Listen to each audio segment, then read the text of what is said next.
भाइपों के ऊपर खतरे के बादल छाने शुरू हो चुके हैं। यहाँ तक कि अगर आप देखें जिस तरह से शुभेंदु अधिकारी ने एफआईआर्स लगाए हैं इनके ऊपर, सबसे पहला एफआईआर लगाया है कि भई जो आप बड़े-बड़े अमित शाह साहब के ऊपर जो थ्रेट वेट मार रहे थे, उसके ऊपर अब एफआईआर और बाकी भी इन्वेस्टिगेशंस और चल रही हैं। इसका मतलब है बंगाल की politics is set to explode. चलिए बात करते हैं। नमस्कार, जय हिंद, जय Bharat and welcome to def talks. This is Adi Achint. आप सबको पता है कि वेस्ट बंगाल की पॉलिटिक्स में हमेशा ड्रामा रहा है, लेकिन मॉडर्न पॉलिटिक्स के अंदर नेटफ्लिक्स नेटफ्लिक्स पीछे रह जाएगा। समवेयर इसके बीच में अभिषेक बैनर्जी खड़ा होता है, जिसको लोग भाइपो बोलते हैं। एक पॉलिटिकल इनहेरिटर है, टीएमसी का फील्ड कमांडर है और कहीं न कहीं बड़े ज़बरदस्त I challenge the union of India और पता नहीं क्या-क्या चीज़ें बोली बोली थी। स्ट्रीट फाइट की प्रोवोकेशन, वर्ल्ड वॉर, अब ये क्या पता नहीं डब्ल्यूडब्ल्यूई कर रहे हैं, पता नहीं क्या कर रहे थे, लेकिन इसके ऊपर आया अब एफआईआर। खेला होबे, अब खेला होबे से हो गया एफआईआर होबे।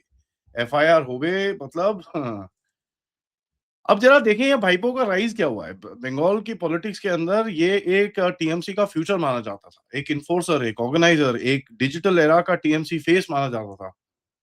ममता बनर्जी का पॉलिटिकल ईयर मतलब आगे कौन जाएगा ममता बनर्जी के बाद, वो भाइपो था। भाइपो was a symbol of centralised power, political privilege and उसके बाद फाइनेंशियल इन्फ्लुएंस। फाइनेंस की तो अभी बात शुरू हो रही है, अभी तो वहाँ पर पहुँचे नहीं हैं। क्योंकि अगर जब उस टाइम पे जाएँगे, फिर आप देखोगे कहाँ पर जाके फँसते हैं। सो दीदी थी इमोशन, भाइपो था ऑपरेशन। एक मास इमोशन को हैंडल करता था, एक इलेक्शन मशीनरी, कार्डर मशीनरी, मीडिया, डिजिटल अटैक्स और ऊपर से फाइनेंशियल सिस्टम को हैंडल करते थे। आपने सबने देखा किस तरह से पिछले कुछ दिनों में बंगाल की जनता खुद जाके उनके घर के सामने जाके जय श्री राम के नारे लगाती है, ऑब्वियसली उनको छेड़ने के लिए।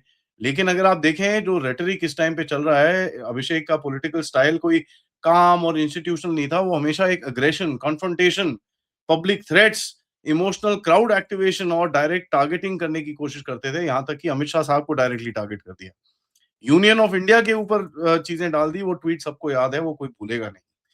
बंगाल की पॉलिटिक्स अगर आप देखें, एक एक थिएटर बन के रह गई थी, जहाँ पर आइडियोलॉजी को बेचने का और पब्लिक ह्यूमिलिएशन करने का एक एक तरीका था, जिससे वो अपनी स्ट्रीट पावर दिखाते थे। और यही चीज़ हमने देखा कि भई बाकी भी इनके महुआ मोइत्रा क्या नाम है जो क्या नाम है इनका महुआ मोइत्रा और उसके बाद जितने भी ये सयोनी घोष और ये सारे चीज़ें, सारे लोग भी वही काम करते थे।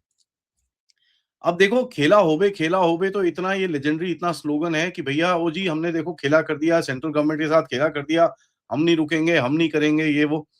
तो ये एक बड़ा कैची सा स्लोगन था, उसके अंदर पूरे काडर को एक जोश अप किया जाता था कि भैया काडर देखो हमारे साथ खड़ा है। हर स्लोगन के ऊपर बूथ के ऊपर इम्प्लीकेशंस होते हैं, स्ट्रीट के ऊपर इम्प्लीकेशंस होते हैं और आपके काडर के ऊपर एक इफेक्ट पड़ता है, एक एक जो उसका असर जाता है। खेला होबे देखेंगे जो it was not any more democratic, it was about the fact that we own the ground. एक वो कहीं न कहीं एक मैसेज देने की कोशिश की जा रही थी। और बंगाल मॉडल जो अगर आप देखें बंगाल की पॉलिटिक्स को जिस तरह से यूनिक बनाया गया, जहाँ पर आइडियोलॉजिकल ट्राइबलिज्म से लेकर इमोशनल आइडेंटिटी पॉलिटिक्स से लेकर बंगाली भाषा के ऊपर, उसके बाद एक सॉफ्ट सेपरेटिज्म को दिखा के काफ़ी सारी चीज़ें जो हमने देखी होती हुई। टीएमसी ने पूरा कांग्रेस और लेफ्ट का पूरा इकोसिस्टम अपने पास अब्सॉर्ब करा और जो एक झंडा था बस टीएमसी का था, बाकी तो सारा कुछ इनका वहां पर था and they were basically followed the same politics.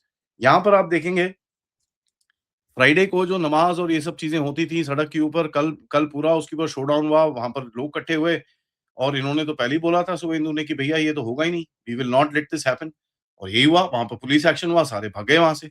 So they want to showcase that भैया पावर ऑफ द स्ट्रीट अभी भी हमारे पास है, लेकिन कहीं ना कहीं they have not thought about the fact कि ये लोग जो बैठे हैं ना अभी, ये पूरी सोच समझ करके आए हैं, दे exactly know what is gonna happen, ये क्या क्या कर सकते हैं और इसके ऊपर क्या क्या करने के ऊपर भी ये लोग पूरी तरह से किस तरह से उसको काउंटर करना है उसका भी प्लान बना के आए हैं। तो एफआईआर क्यों, अभी क्यों? टाइमिंग सब कुछ है। एफआईआर एक कोई वैक्यूम में नहीं हो रहा, ये एक लार्जर एनवायरनमेंट देखिए। बंगाल की जो स्ट्रैटेजी है बीजेपी की, जहाँ पर आइडियोलॉजिकल एक्सपेंशन के तहत उन्होंने बोला अच्छा भैया अब हम आपको दिखाते हैं, आपने हमारे ऊपर स्टेट की पूरी मशीनरी लगाई थी, किस तरह हम उस चीज को आपके साथ यूज़ कर सकते हैं।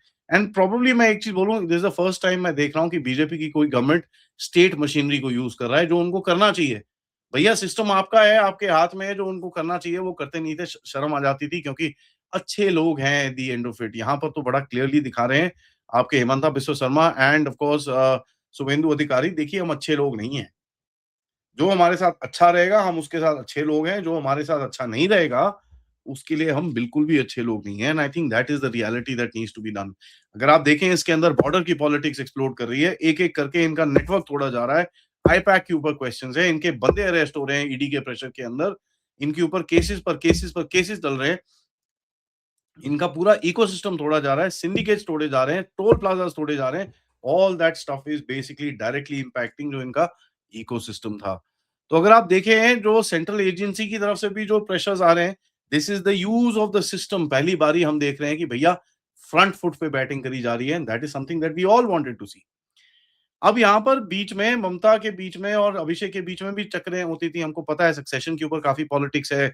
अगर आप देखें, अगर अभिषेक बैनर्जी वीक होता है, तो लॉन्ग टर्म टीएमसी की जो स्टेबिलिटी है, वो कचरे के डिब्बे के अंदर जाती है ना। Lot of people are saying कि भई टीएमसी का ये एंड ऑफ द रोड है, इसके बाद पॉलिटिकली वायबल ये नहीं रहेंगे। That of course time will come. सबसे इम्पोर्टेंट है कि जब आप एक रेटोरिक डालते हो, ठीक है? क्राउड के सामने खड़े होके ओह! वाह! वू! वाह! करते हो, एक चीज़ याद होनी चाहिए भैया, लोग रिकॉर्ड करते हैं। हर चीज़ आर्काइव में जाती है, हर चीज़ एक सर्चेबल कमेंट रहती है और हर एक रैली आपके अगेंस्ट में एविडेंस बन जाती है, जो एफआईआर, कोर्ट मटीरियल्स और मीडिया एमुनिशन के तहत पे यूज़ करी जाती है। बंगाल की पॉलिटिशियंस जो हैं, स्पेशली ये जो टीएमसी वाले हैं, उनको लगता है कि भैया 1998, 1996, 1995 का ज़माना चल रहा है, जब कोई चीज़ रिकॉर्ड नहीं होती है। स्मार्टफ़ोन्स हैं लोगों के पास, आप वहीं पे आपके वीडियोज़ बना देते हैं, वहीं पे वायरल होते हैं। एंड उसके बाद आप देखते हैं कि पूरी देश की तरफ से जब प्रेशर आता है आपके ऊपर, पूरी देश के ऊपर जब का जो एक फ़ोकस आता है आपके ऊपर, तब आपको इग्नोर करना बड़ा मुश्किल हो जाता है। तो अगर आप देखें बीजेपी की जो स्ट्रैटेजी है वो बड़ी सिंपल है, डीलेजिटिमाइज़ करो इन लोगों को। इनको साइड हटाने से पहले इनकी ऐसी मिट्टी-वलीत कर दो कि भैया इनका कुछ कुछ एक वैल्यू ना बचे। तो टीएमसी को इलेक्टोरली आपने डिफीट तो कर दिया, लेकिन इतना ज़बरदस्त उसके ऊपर पेंटिंग डालो कि ये करप्ट हैं, ये वायलेंट हैं, ये एक्सट्रीमिस्ट ये फ्रेंडली हैं, ये अनस्टेबल हैं, ये डायनास्टिक हैं, ये लीगली वल्नरेबल हैं। इनके अंदर बहुत सारे गैप्स हैं, जो जो इनके साथ इकोसिस्टम खड़ा है, वो भी सोचेगा यार ये तो साले गड्ढे में जा रहे हैं, इनके साथ खड़ा होना है कि नहीं होना? और अगर आप देखें कि भैया बंगाल की पॉलिटिक्स थी, जो ये जो 5, 6, 7 लोग जो बड़े-बड़े थे, एक ने तो बोला था मैं अपना सिर मुड़वा दूँगा। बड़ी बोलियाँ लगी थी भैया कौन-सा बार्बर उसको सिर मुड़वाएगा, ये करेगा, बट वो अब सिर मुड़वाना क्या, वो तो सामने ही नहीं आ रहा। अगर आप देखें रूल्स सबके लिए हैं साहब, रूल सबके लिए हैं। अगर आप लोगों को अरेस्ट करा के अंदर फेंक सकते थे, तो आप भी उसी जगह में जाके आज खड़े हो, because you will not be in power forever. Mamata Banerjee की तरफ से कई बड़े टेढ़े-मेढ़े स्टेटमेंट दिए जाते थे कि भैया आई होप बंगाल के रिलेशंस इंडिया के साथ अच्छे हों। She actually said stuff like this.